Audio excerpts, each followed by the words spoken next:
Salut les mecs. Aujourd'hui une petite nouvelle vidéo complémentaire de la première.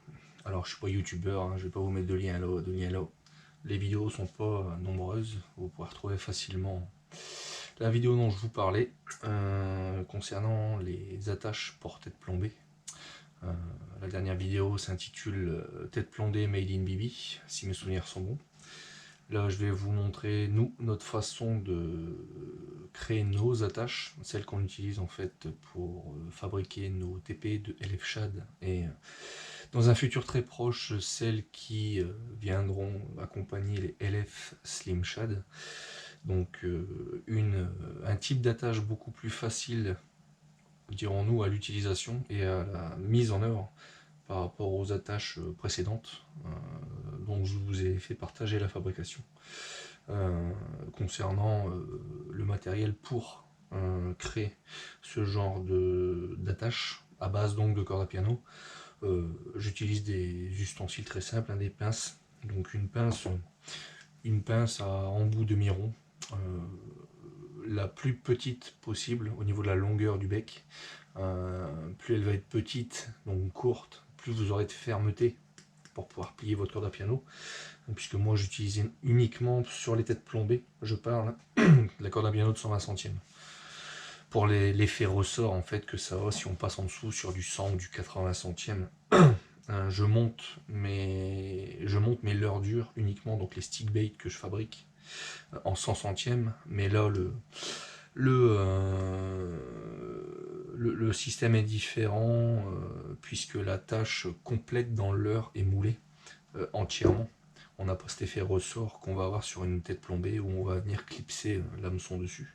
Donc pour cette raison-là, et éviter un maximum l'effet ressort au niveau de l'hameçon de l'œillet, je fabrique tout en 120 centièmes. Donc il y en a beaucoup qui disent être embêtés ou c'est compliqué de plier de la corde de 120 centièmes. Effectivement, c'est pas l'épaisseur, le diamètre le plus facile à façonner, mais quand bien même avec de bonnes pinces de qualité, je parle, et les plus courtes possibles, on arrive à avoir de la fermeté pour les plier et ça se plie relativement assez facilement. Donc j'utilise ce genre de pince, donc ça c'est la première. Ça c'est la seconde, donc c'est une pince avec fin également, mais rond. En fait elle va juste m'aider à former proprement le cintrage de mes œillets, juste pour ça. Et j'utilise ce genre de pince plate en fait uniquement parce que celle-là va me servir à venir écraser le demi-rond que je vais faire avec la pince pardon, avec fin ronde, pour venir l'écraser, en fait l'ajuster à mon œillet dans le moule. Puisque en fait à force d'utiliser celle-ci, je pourrais le faire avec celle-ci, mais à force de l'utiliser, celle-ci elle s'use. Et au niveau des stries à l'intérieur, on n'a plus une belle accroche. Donc pour avoir un bon maintien, j'utilise une deuxième pince plate avec un meilleur maintien, une plus grande largeur interne qui me permet justement de tenir la corde à piano en pression proprement sans qu'elle ne bouge, pour fermer, en fait pour réduire l'œillet que je vais façonner avec la pince avec ronde, tout simplement. Donc là on va passer en gros plan face moule. Je vais vous montrer comment je confectionne la première partie de la graffe. Et ensuite, on verra comment confectionner la sortie de la tête plombée pour venir y attacher l'hameçon. Donc nous voici devant le moule avec déjà une TP de prête, d'accord, prêt à façonner au niveau de l'attache au cul de la TP. Là on va voir ensemble tout de suite comment moi je fais. C'est pas une méthode universelle, hein, certes, hein, mais comment moi je fais pour confectionner à l'aide de corde à piano 120 centièmes l'œillet ici à partir sur la sortie du moule. Donc je commence tout d'abord avec cette petite pince là, je fais tac, je fais un petit pli en devant, d'accord, avec la petite pince, histoire que le pli d'équerre en fait soit vraiment comment dire, noyé dans ma tête plombée. C'est une sécurité supplémentaire. J'aime pas avoir ma corde à piano qui soit entre guillemets lisse, non fermée à l'intérieur. Ensuite, simplement avec ma pince ronde, d'accord, je vais venir chercher à l'œil 3-4 mm au-dessus de mon pli d'équerre la moitié de ma pince que je vais presser fermement. Et quand je dis fermement, c'est fermement, hein. Là, je vais mettre hors caméra parce qu'il n'y a pas beaucoup de place entre mon moule et la caméra. Hop, je presse fermement pour en arriver à ce genre de résultat. D'accord? Je sais pas si on voit correctement, mais je pense qu'on s'en rend compte. Et on va venir le serrer au maximum. Voilà. Tac. Pour avoir ce genre de résultat. Ok. Ensuite, cette pince-ci va me servir justement à écraser l'œillet, puisque l'œillet, je l'ai pris en fait sur ma pince à bec ronde au milieu pour avoir de la fermeté. Donc en fait le diamètre interne de l'œillet ne correspond pas du tout au moule. Donc pour le faire correspondre au moule, vous voyez, je suis bien au-dessus du diamètre. Je vais venir en fait écraser doucement avec cette pince le diamètre de l'œillet pour venir l'adapter au moule. Donc rien de plus compliqué, hein. On le prend en sandwich, puis on écrase tout doucement. Donc en fait les stries de la pince me servent à vraiment bien caler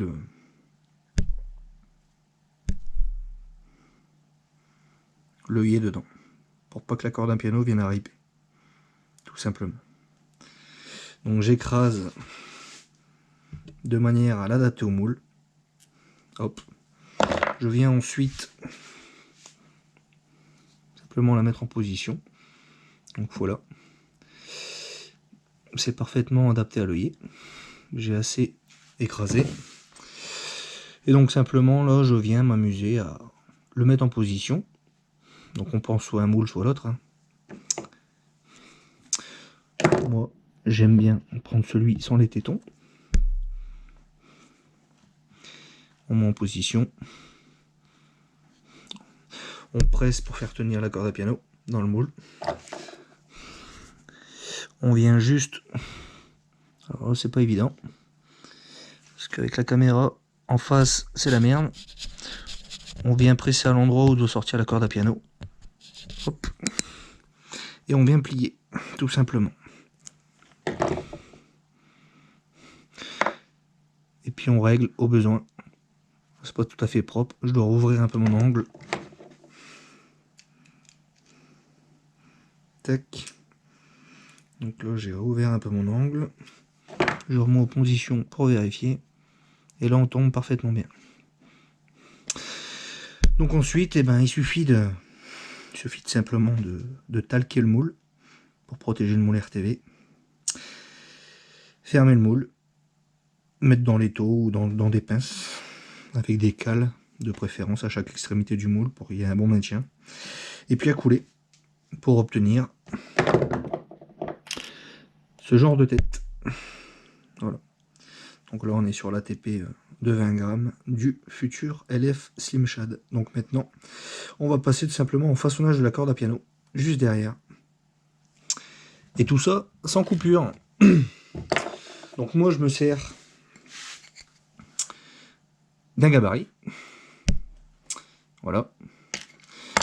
Cette dimension là c'est celle que j'ai prévue pour mes LF Shad, pour mon LF Slim Shad. Et à chaque fois donc j'ai la même. Donc en fait mon premier trait moi me sert à caler l'intersection de ma TP et de ma sortie de corde à piano. Et en fait simplement le deuxième trait c'est mon premier pli. Donc, on va presser à l'endroit de mon gabarit, ou du vôtre. Vous allez faire simplement un premier pli, ok, jusqu'à là rien de compliqué.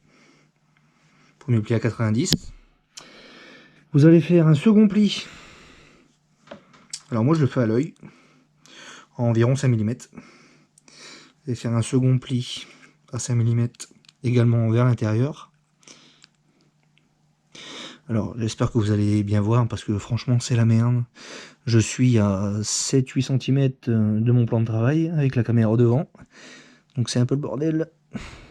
Donc je me mets à 5000 environ du premier pli. Je plie également au maximum, à venir toucher la tête plombée, parce qu'à un moment donné vous allez être embêté, ça va toucher le plomb. Je suis un peu plus qu'à 5 mm, mais c'est pas grave, ça fera l'affaire. Pour l'explication, une fois qu'on obtient ça, on va venir prendre ici, à cet endroit-là, le minimum de la pince pour venir plier à l'opposé, pour créer en fait la partie ressort de l'insertion de l'œillet d'hameçon. Donc on va essayer de le faire en vidéo proprement avec le bon plan. Donc voilà, je me cale ici dans l'angle fermement, je recule de l'épaisseur du bout de ma pince et je viens plier dans l'autre sens, mais très fermement. Tac. Et beaucoup plus qu'à 90 degrés. Ça va limiter l'effet ressort quand on va le plier à la fin. Ok, on obtient ça. Pourquoi je vous ai dit de prendre le minimum de pince? Parce que cette partie-là, on va la replier sur elle-même. Hop. Et donc pour avoir la place de la replier sur elle-même, il faut que le minimum de la pince puisse passer dedans. Donc le reste, c'est très simple. On coupe l'excédent. Tac. On va venir emmener gentiment le deuxième pli. Gentiment. Hop. Et là, on va se servir de la pince plate pour tout simplement venir écraser le reste. Et en fait, le demi-rond, il va se former tout seul de lui-même. Encore une fois, face caméra, c'est la merde. Mais pour le principe, vous aurez compris. Et on obtient une belle attache simplissime, où on a simplement à venir clipser l'hameçon ici, pouf, et c'est réglé. Et là, on s'en 20 centièmes. Des gros poissons, on sait les extraire sans problème, ça ne bouge pas.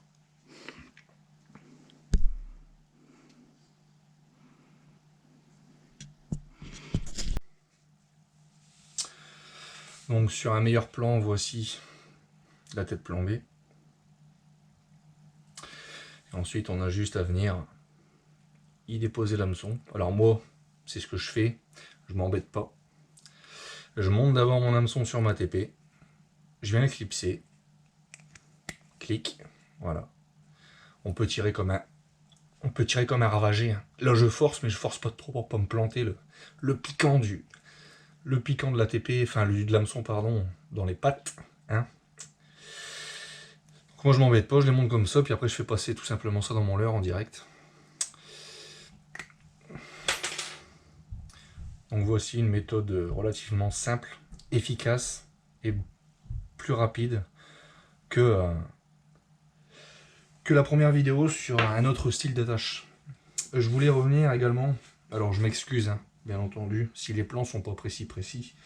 J'avais la GoPro qui était vraiment à 7-8 cm du moule en question, avec les pinces dans les pattes, tout ça, s'il y a un peu de tremblote, s'il y a un peu de voix qui tremble aussi, je suis plié en 3 pour essayer de faire quelque chose de propre. Donc merci d'être indulgent. Je voulais revenir aussi, j'ai beaucoup de questions à ce sujet. On me demande souvent, j'ai vu que dans tes vidéos tu conseillais le pot de fusion. Alors je vais revenir là-dessus rapidement. En fait, le pot de fusion, je l'ai conseillé à beaucoup de monde parce que énormément de personnes maltraitaient leur moule en RTV. C'est-à-dire que le RTV pour couler du plomb a des limites au niveau de la température. Des limites qui atteignent en général entre 350 et 400 degrés. Malgré tout, beaucoup de personnes les massacrent, c'est-à-dire qu'ils les tuent, leurs moules, parce que beaucoup de personnes sont encore à l'ancienne. C'est-à-dire, quand je parle à l'ancienne, ils mettent du plomb dans une casserole, et puis ils viennent chauffer au chalumeau, mais le gros chalumeau grossier, leur plomb, ce qui peut atteindre des températures excessivement chaudes, de l'ordre de 450, 500, 600 degrés. Et donc forcément couler juste derrière en ayant chauffé comme ça, vous avez un plomb bleu, violet, enfin un plomb qui montre des signes de trop haute température par rapport à sa fusion de base qui, je le rappelle, est de 325 degrés environ, donc largement compatible avec les RTV de la société. J'ai conseillé justement ce pot de fusion justement pour maîtriser en fait la fusion et la chauffe de notre plomb. Or, le pot de fusion a un gros inconvénient, puisque quand on me le demande, moi je le répète, et comme j'en ai eu plusieurs à mon actif, et qu'aujourd'hui c'est pas vendu sur notre site internet, c'est qu'il y a une raison, c'est que les pots de fusion ont la fâcheuse tendance à rouiller au niveau de la partie interne du bocal, et donc qui dit rouille égale dépôt, qui dit dépôt et qui dit pot de fusion dit couler vers le bas, donc par gravité, et les dépôts en fait de corps étrangers dans le pot de fusion vont se retrouver dans les têtes plombées, donc dans les moules, et on obtient des moules, enfin des têtes plombées pas vraiment jolies à regarder, alors avec quelques défauts. Alors c'est pas bien dramatique pour la personne qui n'est pas très regardante sur la qualité de ces têtes plombées, mais je comprendrai ceux qui disent que oui, c'est dommage, on aime bien avoir des têtes plombées propres. Je les rejoins aussi là-dessus. Donc je voulais revenir là-dessus. Au jour d'aujourd'hui, moi je coule personnellement avec un petit réchaud à gaz et une petite casserole en inox par au-dessus. Le petit réchaud à gaz, moi, me permet d'avoir une température de plomb largement inférieure à la limite de la fusion du plomb. Et quand bien même je serais trop fort en température, on le voit tout de suite. Le plomb passe de l'état brillant gris à l'état bleu-violet, qui est signe de surchauffe. Donc je voulais revenir là-dessus à ce sujet, pourquoi je conseillais le pot de fusion, pour que les personnes puissent maîtriser en fait leur température de plomb, tout simplement. Je voulais revenir là-dessus de manière explicative, pour bien faire comprendre aux personnes que à partir du moment où on maîtrise la température de coulée de ces plombs, moi personnellement ça fait une dizaine d'années que je craft, ça fait 2 ans qu'on tient la société LF Craft Lure. J'ai des moules à tête plombée uniquement en RTV, je n'ai aucun moule aluminium. Les seuls moules alu que j'ai, c'est les moules du LF Shad 125, du LF Shad 150 et du Sandlance, donc notre finesse et notre Shad. Pourquoi? Tout simplement parce que la complexité du leurre demande une pression assez relativement énorme à la coulée, donc par injection, chose qui est limite sur des moules en RTV. Puisque le RTV, même avec des cales de droite et de gauche, l'empreinte RTV du leurre reste relativement souple, elle a une souplesse. Et là, sur ces leurres-là, j'ai eu besoin vraiment d'avoir une pression assez importante avec mon injecteur, donc j'ai pas eu le choix que de les faire en aluminium. Mais je n'ai aucun moule aluminium en ma possession pour les têtes plombées, parce que le RTV fait très bien le boulot. J'ai de la demande, on vend des leurres toute l'année, on vend des leurres en combo, donc leurre plus tête plombée, et mes moules ont déjà pris 150, 200, 300, 400, 500 TP, et je coule toujours avec les premiers qu'on a réalisés l'année dernière. Et ils coulent encore, et ils vont encore couler beaucoup de têtes plombées. C'est juste le respect de la matière qui va vous amener en fait à une utilisation dans le long terme de vos moules. Donc voilà, je voulais revenir sur ce point que je trouvais important. Je vous souhaite donc à tous de bonnes confections. Si vous avez des questions sur nos produits, des renseignements, n'hésitez pas à nous contacter. On est relativement très présent sur les réseaux sociaux, Facebook, Instagram. Également sur notre site internet, on a un lien direct, hein, vous pouvez nous contacter par mail. Notre téléphone est également à disposition pour nous joindre directement par téléphone sur le site internet, hein, c'est mon téléphone perso. Sachez que je travaille la journée de 7h30 jusqu'à 18h, étant en couvreur-zinger, donc si je ne réponds pas la journée en semaine du lundi au vendredi, c'est entièrement normal. Je suis sur les toits, donc voilà, pour toute question téléphonique, si je ne daigne pas répondre au téléphone, n'hésitez pas à laisser un message sur la messagerie vocale. Je vous rappellerai dès que j'aurai des disponibilités. Je vous souhaite à tous un bon craft, passez un très bon hiver à vous, amusez-vous à fabriquer, et puis je vous dis à très bientôt.